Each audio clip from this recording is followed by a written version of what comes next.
Welcome to the Banker Lamp. Please enjoy the video. You start by collecting assets and defining the goal. This saves time and prevents back and forth. Once done, install or enable an AI add-in for PowerPoint and sign in. Next, craft a concise prompt, 1 to 2 sentences, that states slide count, tone, and key points that guide structure. Make sure to include slide format like 16:9 or 4:3 and any brand colors. This first step sets constraints, so the AI produces usable drafts instead of vague ideas.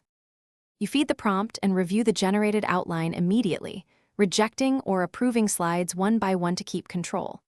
Then ask the AI to expand a slide into bullet points or speaker notes when you need more detail.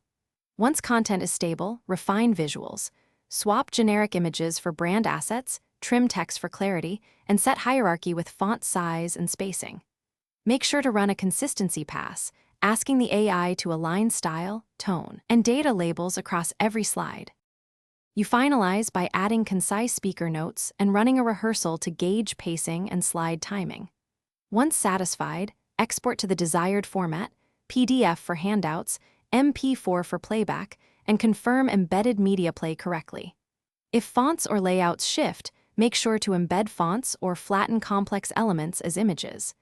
If the AI produces inaccurate facts or layout glitches, rerun the specific slide generation with clearer constraints or revert to the last saved version. Thanks for watching. If this was helpful, leave a like and consider subscribing. See you next time.